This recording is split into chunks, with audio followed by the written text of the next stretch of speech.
BNP দেখবেন বলবে, এটা আমাদের উদ্দেশ্য করেই বলে যে জুলাই নিয়ে ব্যবসা করা যাবে না।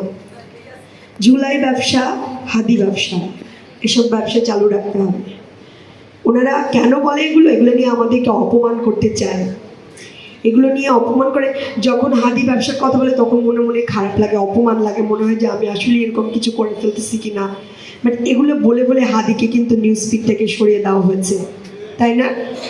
হাদিকে নিউজ ফিড থেকে সরিয়ে দেওয়া হয়েছে।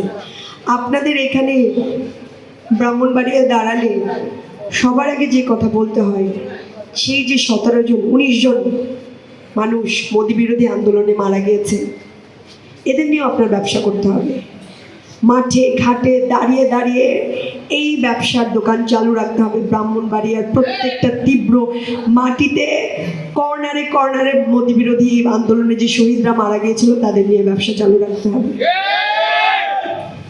ওনারা কথাটাকে ব্যবসা বলে কেন বলে? আমাদেরকে শব্দটা আসলে ব্যবসা না, আমরা তাদেরকে উজ্জীবিত রাখি। জুলাইয়ের কথা এনসিপি ছাড়া আর কে বলে? 11 দলীয় জোট বলে, অবশ্যই বলে, কিন্তু সরকার দল কতক্ষণ বলে? বরং তারা দমায় রাখে যাতে ওরা না বলে। এসব অপমান গায়ে মাখবেন না। জুলাই ব্যবসা করবেন, তারা যদি জিয়া ব্যবসা করতে পারে, জুলাই ব্যবসা করতে অসুবিধা কি? জুলাই শহীদ হয় নাই, 1400 শহীদ হয় নাই, জাবিরের মা পথে ঘাটে কথায় কথায় কাঁদে। ব্যবসা করবো না? এই ব্যবসা ওদেরকে বাঁচিয়ে রাখবে। আপনারা যেটাকে ব্যবসা বলেন, এটা স্নেহ, মায়া, মমতা, এটা দরদ। এই দরদ আমরা বাঁচিয়ে রাখবো। আপনারা ব্যবসা ব্যবসা বলে আমাদেরকে আটকায় রাখতে পারবেন না। যেই শহীদের মায়েরা, যেই শহীদের রক্তের উপরে আপনারা দাঁড়িয়ে আজকে সরকার গঠন করেছেন, তারা তো আপনাদের কথা বলে না। তারা সংস্কারের কথা বলে, তারা সংবিধান সংস্কারের কথা বলে, পুলিশ কমিশন গঠনের কথা বলে, তারা গুম কমিশন গঠনের কথা বলে। এইখানে তারা তো আপনারা নিজেদেরকে এমন একটা জায়গায় নিয়ে গেছেন যে আপনাদের পক্ষে কোনো নির্যাতিত মানুষ নেই। কারণ কি? কারণ মজলুমরা মজলুমের পক্ষেই থাকে, জালিমের পক্ষে থাকেন। আপনারা তো আবার জালিম হয়ে উঠেছেন। মেবি আপনারা জালিম ছিলেন, নিজেদের জালিম মনোভাবটা আপনারা অন্তরে দমিত রাখছিলেন।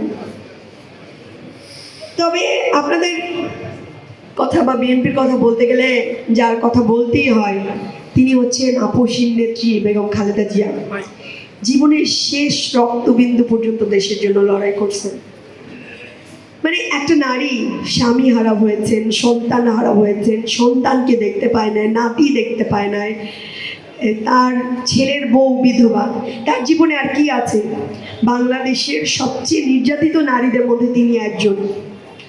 তার কণ্ঠস্বর কিন্তু কেউ রুখতে পারে নাই, রাখতে পারে নাই। আপনারা বেগম জিয়ার আদর্শ বুকে লালন করে আছেন, যারা সংস্কারপন্থী আছেন, আমি জানি। আলিফ যখন চোখ হারিয়ে কাঁদে, আপনাদের বিবেক তখন নাড়া দেয়, আমি জানি। আপনারাও সংস্কারের পথে চলে আসেন, বেগম জিয়ার আদর্শকে ভুলে যায় না। বেগম জিয়া বারবার বলে গিয়েছিলেন, স্পষ্ট বলে গেছেন যে এই বস্তি দিয়ে, সন্ত্রাসী দিয়ে ছাত্রদল গঠন করবেন না। আপনারা তাই করছেন।